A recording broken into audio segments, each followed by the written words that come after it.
Expedia and Visit Scotland invite you to come step into centuries of history that await in Scotland. Castles steeped in legend walk along cobblestone streets. Come share the warmth of stories passed down through generations. This is a place with a past that is fully present today and all yours to explore. Plan your Scottish escape today at expedia.com/Visit Scotland. Se gostarem deste e de outros conteúdos Broá, considerem tornar-se patronos em patreon.com/BroáPodcasts, onde podem ter acesso a episódios exclusivos de vários programas. Visitem patreon.com/BroáPodcasts para mais informações. Lisboa, 1926. Um aniversário é sempre um momento feliz. As crianças correm de um lado para o outro entre gritos de alegria e excitação. Sob o olhar atento da mãe, jogam-se jogos. Um finge que é um grande general, em cima do seu cavalo de madeira de sabre erguido. Outro, empoleirado num velho banco de jardim, é um almirante, num cruzador que rasga os mares. Outros correm de um lado para o outro, feitos pequenos soldados a acarretar ordens na perfeição. Todas as crianças brincam e o sol da tarde parece benzer as suas brincadeiras. Mas a mãe está nervosa. Num canto do jardim, uma imponente cadeira de vinhos, posta à sombra debaixo de uma árvore, permanece vazia e intocada. Aquele é o lugar do pai. O lugar que nenhuma criança se pode sentar. Mas o pai tarda a chegar a casa e a mãe sabe que mais cedo ou mais tarde alguma das crianças vai tentar roubar aquele lugar tão desejado. A cadeira do pai está vazia, mas se ela conhece bem as suas crianças, sabe que isso não poderá durar muito tempo. Esta é a história dos vencedores e dos derrotados do golpe de 28 de maio.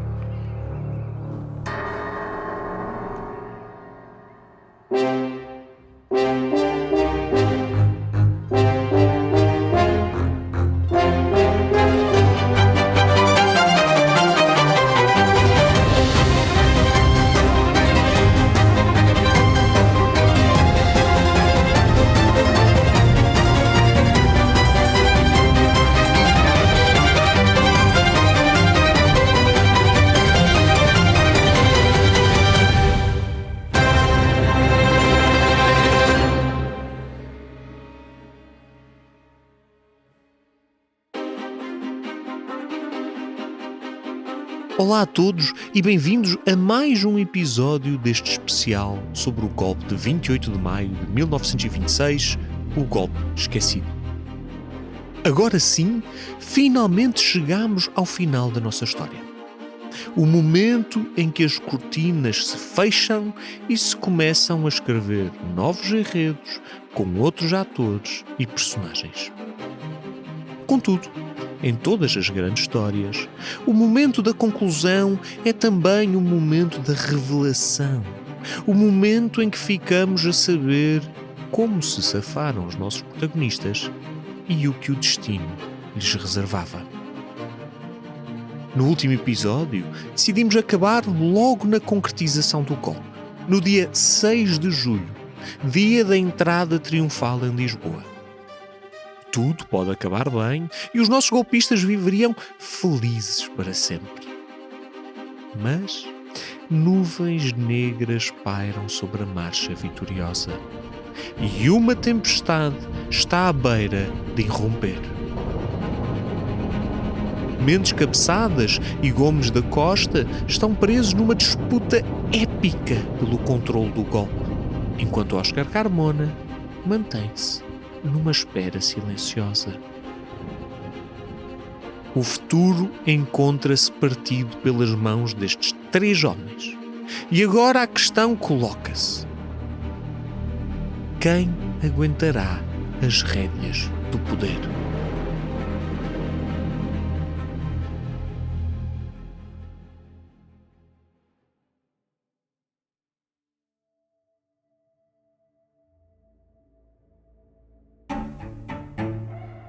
Para entendermos o desenrolar da nossa história, faz sentido relembrar alguma informação importante do último episódio. Se bem se lembram, Mendes Cabeçadas tinha chegado a acordo com Gomes da Costa sobre a criação de um primeiro governo que nem tinha sequer chegado a durar um dia, porque Gomes da Costa tinha voltado atrás nas suas palavras. Em parte, motivado pelas congeminações de Sinel de Cortes. Poucos dias depois, mais precisamente no dia 3 de junho, 3 dias antes da entrada triunfal em Lisboa, Mendes Cabeçadas e Gomes da Costa voltaram a reunir e criaram um novo governo que incluía Óscar Carmona e Oliveira Salazar. Este governo era uma derrota para Cabeçadas, pois perdia controle sobre algumas pastas importantes, ao mesmo tempo que Gomes da Costa aumentava drasticamente a presença dos seus apoiantes no governo. Mendes Cabeçadas, fragilizado. Gomes da Costa, reforçado. É assim o estado das coisas no final do último episódio. Contudo, a história não é tão simples quanto isso e ainda falta correr muita tinta. Mendes Cabeçadas ainda tinha algumas ferramentas a seu dispor para tentar reverter esta situação e vai usá-las a todas. Infelizmente, é com estas mesmas ferramentas que martela o último prego do seu caixão político. Para começar, assim que chega a Lisboa, Cabeçadas lembra-se de um pequeno, mas importante pormenor. Espera aí, o chefe do governo sou eu. E por isso quem atribui os lugares como bem lhe apetece também sou eu. Num ato de revolta ou de loucura temporária, decide que, ao contrário do que fora prometido, não vai dar o Ministério da Guerra a Gomes da Costa, general conceituado, mas apenas as colónias. Faz oposição à entrada de Sinel de Cortes, a quem apelida de um conspirador monárquico, e faz com que Raul Esteves, um dos homens fortes de Gomes da Costa e membro da Cruzada, ameace sair do exército em protesto. Estalou o verniz entre os militares nacionalistas e os republicanos conservadores. Mas o pior ainda está para vir.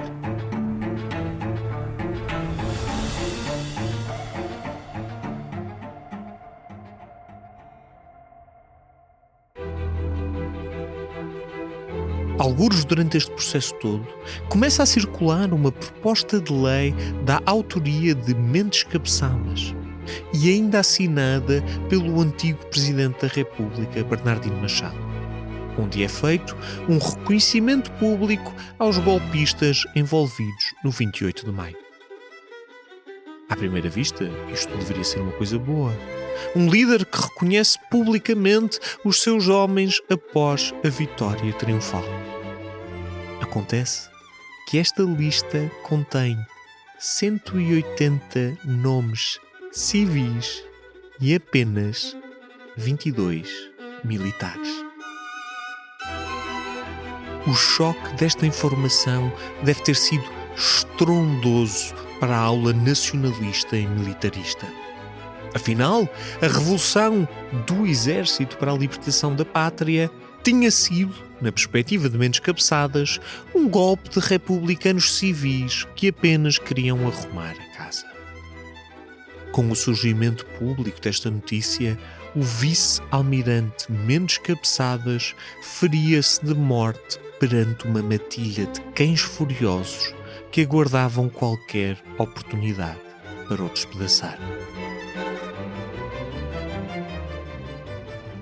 O fim viria a 17 de junho, meros 20 dias depois do início da Revolução. Numa reunião à porta fechada, Gomes da Costa, com o apoio dos líderes militares e ministeriais sob o seu controle, força a demissão de Mendes Cabeçadas. Gomes tem ao seu lado grande parte do exército e do governo e a reputação de herói triunfal que pode ser ditador a qualquer momento. Cabeçadas tem apenas o apoio de Cunha Leal, líder do Partido Republicano Nacionalista, o partido mais à direita, e alguns militares republicanos conservadores. Por mais que Cunha Leal ainda tente fazer com que Cabeçadas resista, este sabe que não há volta a dar. Terá que abandonar o poder e colocá-lo nas mãos de Gomes da Costa.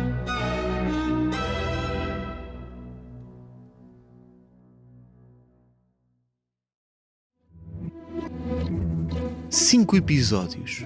Carambas, é muita coisa. O tempo de pesquisa, escrita e edição destes episódios demorou mais tempo que alguns dos governos que saíram do golpe. Agora que estamos a chegar ao final deste especial, queria apenas agradecer a todos os ouvintes que ficaram connosco estes episódios e a todos os patronos do nosso Patreon que fazem estas loucuras serem possíveis. Sem vocês, nada disto poderia acontecer. Muito obrigado. Já sabem, se quiserem tornar-se patronos da Broá, agora é a melhor altura. Basta ir ao link na descrição deste episódio e juntarem-se a nós. Agora, voltemos ao episódio.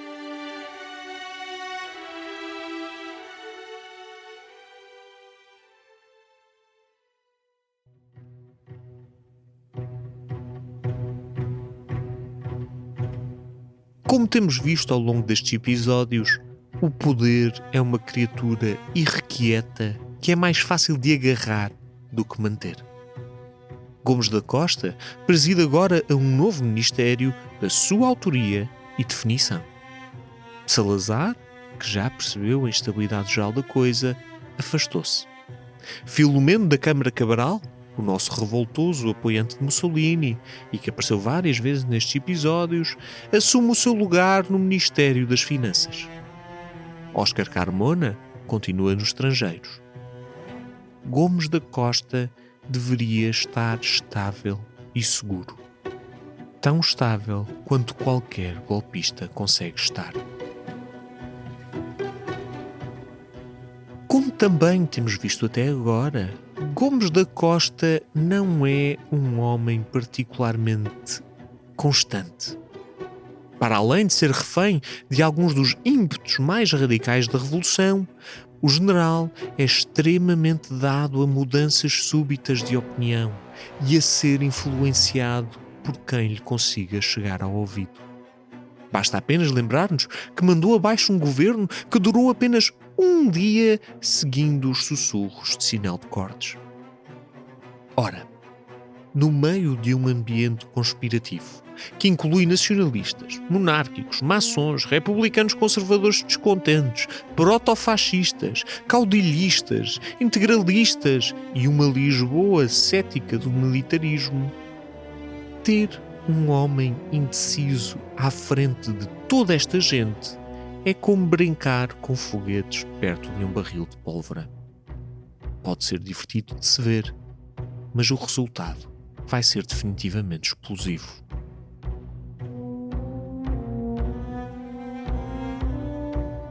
Quem rapidamente se apercebeu desta situação foi Sinel de Cortes.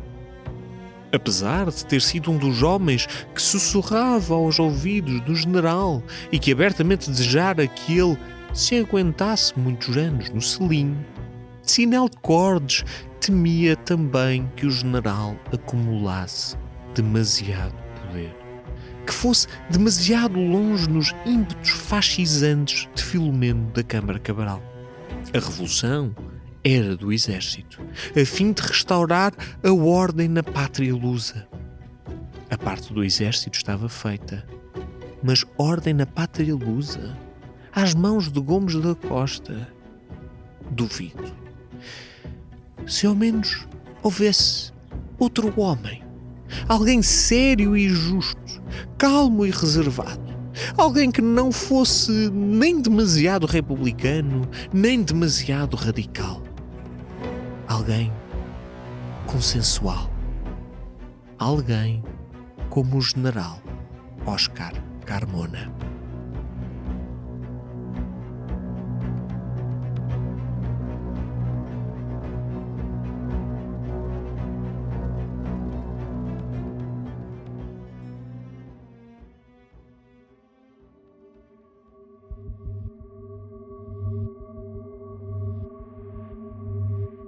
Preparava-se assim mais uma mudança de liderança. Sinel de Cortes tinha o seu homem em Oscar Carmona e controlava setores essenciais do exército. Lisboa, que se bem se lembram do episódio anterior, recusara negociar com os militaristas e apenas falava com republicanos, ansiava por uma oportunidade para correr com o general Gomes da Costa. Era só preciso convencer Oscar Carmona a dar o salto. Era preciso apenas uma boa oportunidade para dar o golpe. Essa oportunidade chegou no dia 6 de julho, apenas 19 dias depois do golpe que depôs Mendes Cabeçadas. Gomes da Costa, levado por um qualquer ímpeto extremista, ou suspeitando de uma qualquer mobilização adversária, decide que vai reformular o seu governo. Eu admito que não tenho fontes suficientes para perceber este momento e dava um rim para perceber o porquê desta decisão. Nessa reformulação, uma das pessoas, entre outras, que fica de fora é Oscar Carmona.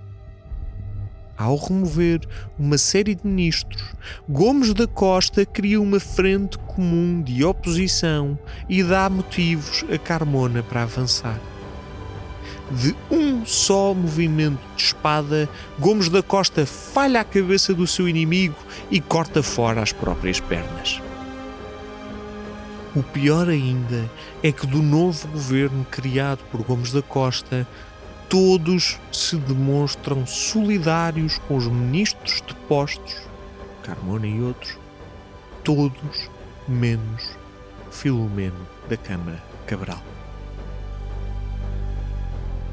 Gomes da Costa está isolado dentro do seu próprio governo, afastado do exército por Sinel de Cortes e Carmona e sediado numa cidade, Lisboa, que é hostil ao seu projeto político.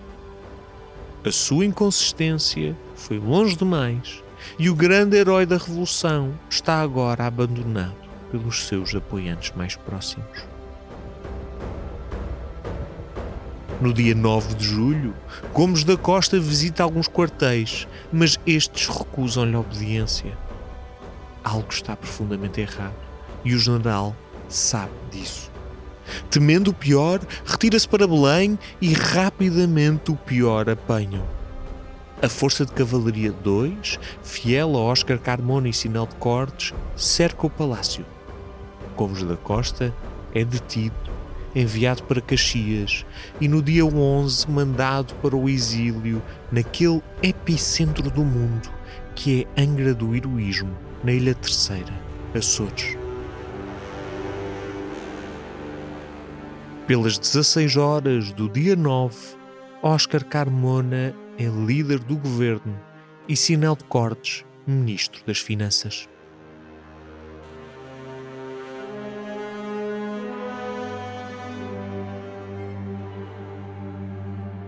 Finalmente, o golpe encontrou uma liderança capaz de pacificar as várias fações envolvidas. Nem excessivamente radical, nem demasiado republicana. Nem muito ao mar, nem muito à terra. Oscar Carmona mantém a postura que o marcou ao longo de todo este processo. Técnico, equidistante e muito, muito consensual. Seria este estilo que o asseguraria na condição de presidente durante os próximos 25 anos, tornando-o o claro vencedor da Revolução.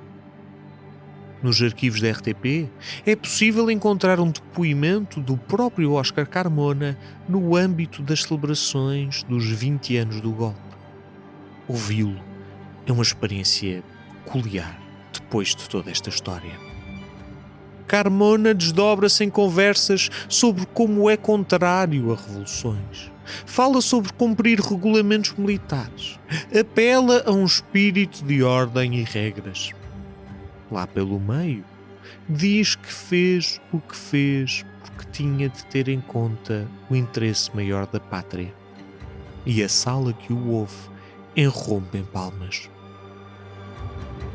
Mas na sua voz nota-se uma nota de quase vergonha. Para um homem como Oscar Carmona, ser o herói de um golpe militar não foi uma honra. Foi uma mancha num currículo impoluto de seguimento de regras. Está aqui parte do espírito que irá marcar a sua longa relação com António de Oliveira Salazar. Está aqui uma parte do espírito do Estado Novo.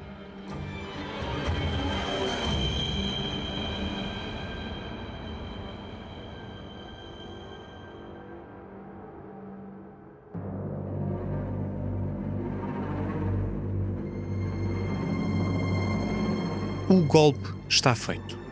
A liderança está consolidada. O caminho para o que viria a ser o Estado Novo está aberto. Contudo, o golpe de 28 de maio de 1926 não impactou apenas a vida dos membros que estiveram envolvidos diretamente na conspiração. Não foi um evento autocontido que terminou com a consolidação do poder. Não. O golpe do 28 de maio propagou-se pela sociedade portuguesa com consequências complexas de perceber e decifrar inteiramente. Não poderíamos acabar este especial sem tirar algum tempinho para falarmos da forma como o golpe viria a impactar as décadas futuras da história portuguesa, e para o fazer temos que começar pelo seu ponto mais marcante: a ascensão de António Oliveira Salazar.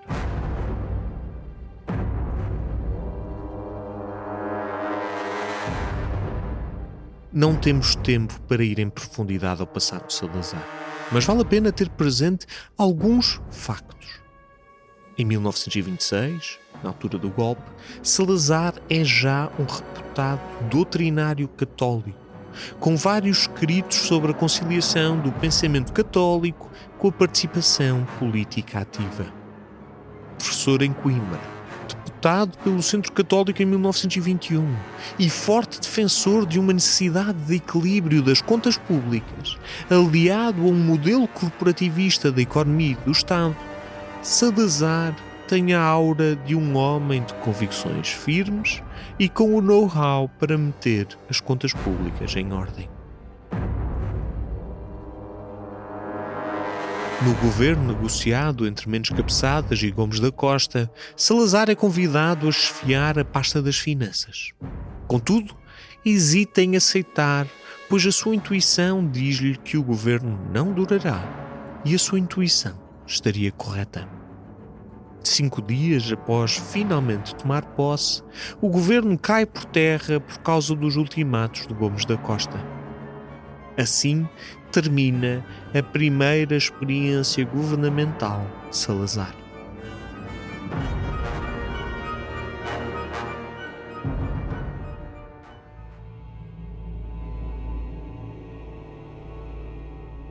Depois do golpe de Sinel de Cordes e Oscar Carmona contra Gomes da Costa, Sinel de Cordes fica com a pasta das finanças e convida Salazar a colaborar com ele, algo que o mesmo aceita. No início, a relação é profícua, mas Sinel de Cordes e Salazar têm visões e objetivos diferentes. Sinel de Cordes quer desesperadamente negociar um empréstimo junto da Sociedade das Nações para dotar o novo regime de meios financeiros. Salazar quer reduzir a dívida e a despesa pública a qualquer custo. Os seus astros não estão alinhados e Salazar será crítico publicamente sobre a gestão do pedido de empréstimo. Em 1928, dá-se uma reviravolta. Em março desse ano, as negociações sobre o empréstimo colapsam e com elas o Ministério de Sinel de Cortes. É preciso um homem capaz para assumir as finanças do país e todos os olhos caem sobre o mago das finanças, António Oliveira Salazar. Salazar tem uma reputação pública, tem um pensamento próprio, mas tem também um vasto leque de condições para aceitar a proposta. Exausta e em pânico, a ditadura militar dá-lhe quase carta branca para gerir o país a partir do Ministério das Finanças. No seu discurso de aceitação, Salazar prefere a seguinte frase: "Sei muito bem o que quero e para onde vou, mas não se me exija que chegue ao fim em poucos meses.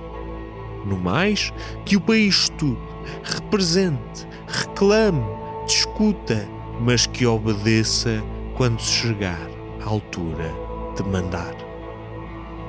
Está montado o caminho para o Estado Novo, à altura de uns mandarem e outros obedecerem.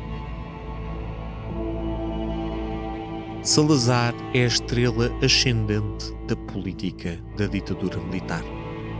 Mas enquanto o seu caminho parece abrir-se no firmamento, o caminho de outros assemelha-se mais a uma estrela cadente.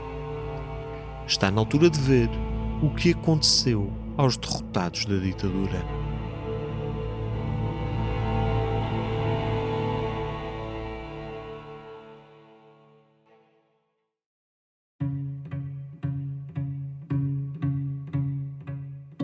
A implantação da ditadura militar irá dar início a um processo que ficaria conhecido como o reviralho. Na prática, o reviralho é um termo geral que se dá às várias tentativas de golpes e processos de resistência face à ditadura e ao início do Estado Novo, e que terá durado aproximadamente entre 1926 e 1933. Logo em junho de 1926, formava-se um bloco antiditatorial, composto por elementos ligados à famosa revista Seara Nova, membros dos partidos da esquerda democrática, elementos da direita liberal republicana, militares de esquerda e organizações sindicais comunistas e anarquistas. Esta frente, depois reforçada pelos republicanos conservadores de cunha leal, que entram em clash com o Estado Novo, seria o principal bloco de oposição à ditadura militar e ao início do Estado Novo.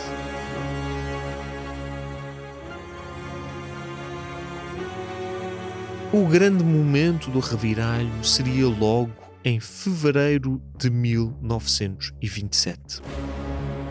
Este é um dos grandes momentos. O outro é a Revolta da Madeira, que nós já fizemos um episódio do História Obscura sobre isso e que aconselho a irem ver. A 3 de fevereiro, eclode uma revolta na cidade do Porto. O seu caráter é intrinsecamente republicano, mas marcado ainda por alguns dos traumas levantados pelo 28 de maio. Nas palavras dos seus principais líderes, o golpe era uma revolução republicana, essencialmente republicana, exclusivamente republicana. E mais, é uma revolução nacional em que não pode haver meias tintas no que diz respeito ao republicanismo e em que não existem tintas compactas no referente à política de partidos. Nada de política, república e só república. Assim dizia o capitão Jaime Cortesão, homem que dedicaria a sua vida quase toda à oposição ao Estado Novo. O capitão Sarmento Pimentel acrescenta: "O que queremos? Restaurar a República. Que a República seja só governada por republicanos. Que o exército conte só nas suas fileiras com republicanos nítidos e não de cor duvidosa." É de notar os paralelismos com o 28 de maio. Enquanto Gomes da Costa queria uma revolução só do exército, exclusivamente do exército, os revoltosos do Reviralho queriam uma revolução republicana e só republicana. Contudo, é notório também a constante rejeição dos partidos políticos. Nem os revoltosos de 1927 do Reviralho querem voltar à ordem anterior. E todos sabem que se o movimento começa a partidarizar-se, mais rapidamente parte-se do que partidariza-se.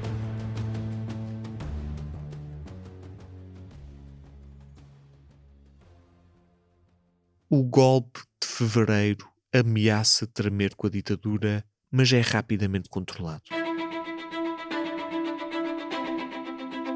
E já no dia 9 são eliminados todos os focos de resistência. O fracasso da revolta de fevereiro de 1927 levará a que a ditadura reforce o seu aparelho repressivo e exile os principais líderes da oposição republicana.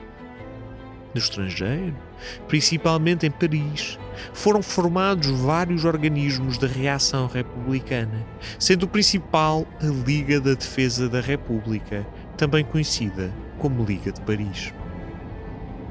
Neste grupo constam figuras como o pai do Partido Democrático, Afonso Costa, os escritores António Sérgio e Jaime Cortesão e os republicanos conservadores Álvaro de Castro. O Reviralho, enquanto movimento, acabaria abafado pelas mãos do Estado Novo, sempre desfragmentado entre demasiadas lideranças, demasiadas visões diferentes da República e do país e demasiada desconfiança uns dos outros. É um período entusiasmante que um dia poderemos falar melhor, mas no fim do dia será sempre uma trágica resposta, que ao tentar derrubar a ditadura acaba por expor alguns dos principais dilemas da própria República. A divisão, a multiplicidade de interesses em cima da mesa, as eternas questiúnculas pessoais que separam os projetos comuns. É importante também referir que a desfragmentação do Reviralho e das oposições republicanas, quer de esquerda, quer de direita, abrem a porta para que os principais focos de contestação popular acabem por cair nas mãos dos movimentos operários. Primeiro dos anarcossindicalistas e depois nas mãos dos comunistas e do Partido Comunista Português. É este, então, o rumo da oposição republicana. Dos homens e mulheres que achavam que se deveria voltar atrás para um tempo melhor. Mas seria impossível acabar este episódio sem contar uma última história. Uma pequena história sobre um homem que achava que o caminho não era voltado para o passado, mas sim para um futuro que o próprio golpe de 28 não via. Um homem que achava que o golpe tinha muito mais para dar, mais para onde caminhar. Só faltava o líder certo, o líder forte. Só faltava ele.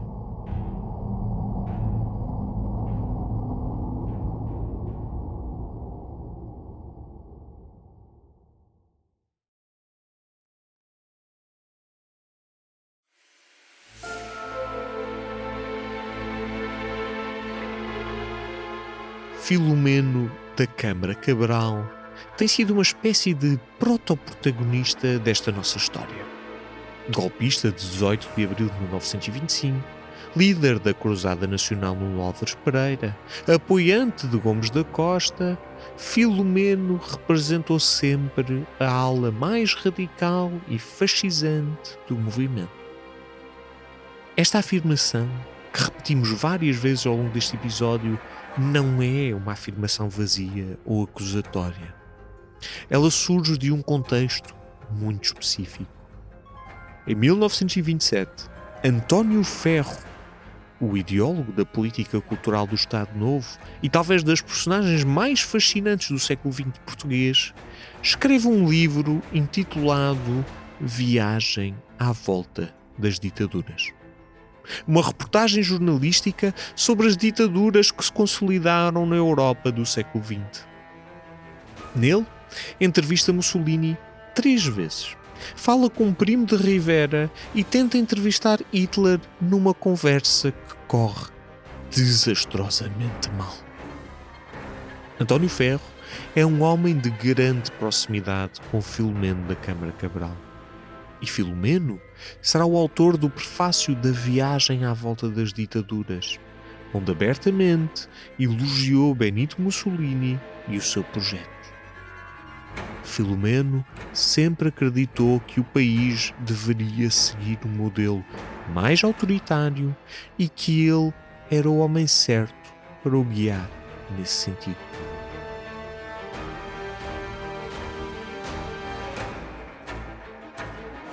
Como podem imaginar, a queda do fervoroso Gomes da Costa e a sua substituição pelo moderado Oscar Carmona foi um golpe duro para Filomeno. Afastado do poder, com cada vez menos influência e vendo o regime que ajudara a criar a moderar-se, Filomeno decide partir para a ação. Reúne um grupo de conspiradores, com figuras como Fidelino de Sousa Figueiredo, dirigente da Biblioteca Nacional e forte apoiante cidonista, Henrique Galvão, sim, o mesmo Henrique Galvão que tirará o juízo ao Estado Novo durante anos e que faz o assalto ao Paquete de Santa Maria, e António Ferro, futuro ideólogo cultural do Estado Novo e criador das marchas de Lisboa. E decide levar a cabo um golpe. Contudo, as tropas recusam-se a acompanhar as pretensões dos revoltosos e o plano cai por água.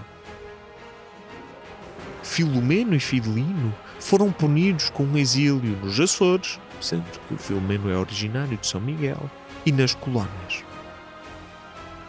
Por uma daquelas magníficas reviravoltas da história, o golpe que pretendia levar Portugal numa direção fascisante ficaria conhecido pelo somatório do nome dos seus autores, Filomeno e Fidelino Figueiredo. Seria para sempre conhecido como o golpe dos fifis.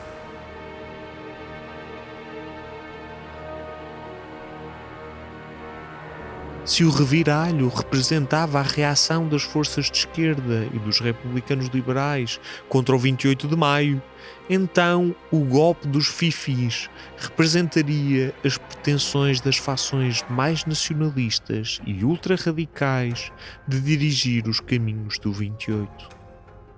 Ambas seriam esmagadas a seu tempo, e a ditadura militar perderia lentamente o seu caráter militarista e revolucionário, assumindo o cinzentismo burocrático do Estado Novo. O golpe purgava os seus elementos mais complicados. A sua chefia estava nas mãos do Plácido Carmona, cada vez mais controlado pelas contas certas de Salazar. Na visão dos golpistas, a casa finalmente estava a entrar na ordem e seria a altura de acabar com todos os excessos permitidos até então. As cortinas caem sobre esta trama de vários atos e atores. E o resto? O resto, como eles dizem, é história.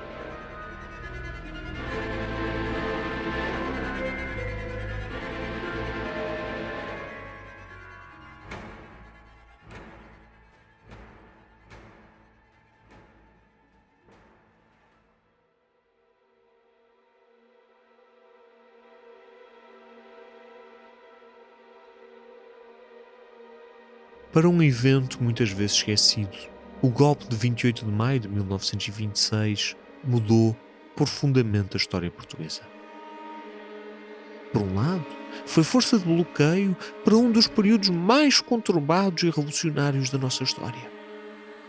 Por outro, foi ele próprio uma revolução que iria cair nas mãos de um regime marcado pelo trauma da instabilidade e do combate à desordem. O perfil profundamente ordeirista do Estado Novo só pode ser compreendido à luz da vida e obra dos homens que se dedicaram a 100% a desmantelar uma estrutura social e política que mudou radicalmente o país em que viviam.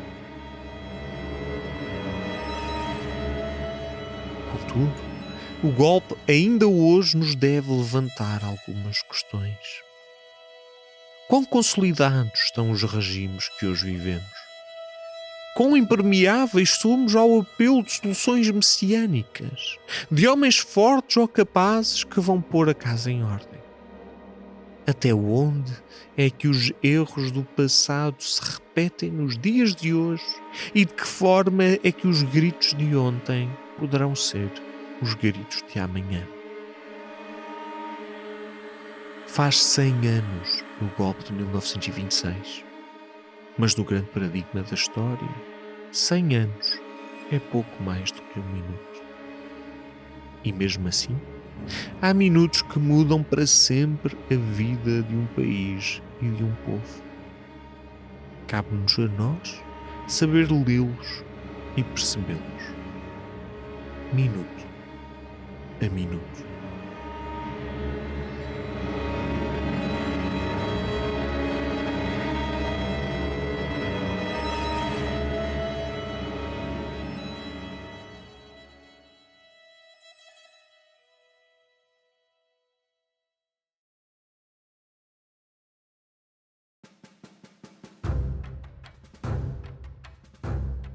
Obrigado a todos por terem ficado connosco mais um episódio. Chegamos assim ao final destas 5 partes sobre o golpe de Estado do 28 de maio de 1926.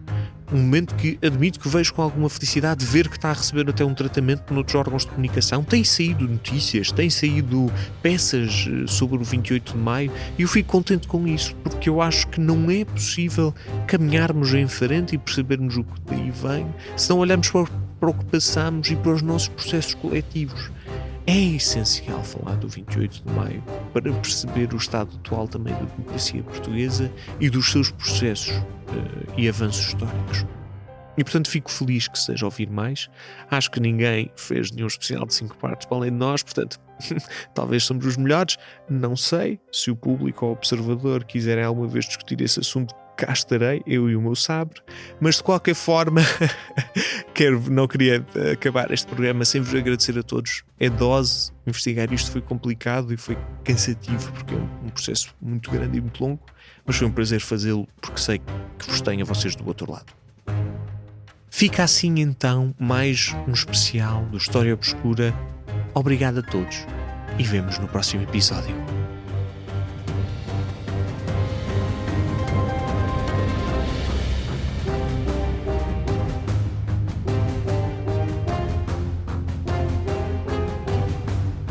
História Obscura é um podcast da série Sapiens, produzido pela Broá Podcasts, narrado por mim, Luís Francisco Sousa.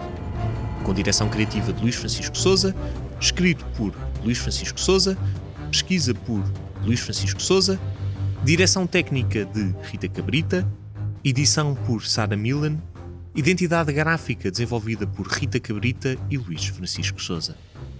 Já sabem, se gostarem deste e de outros conteúdos Broá, considerem tornar-se patronos em patreon.com/broapodcasts.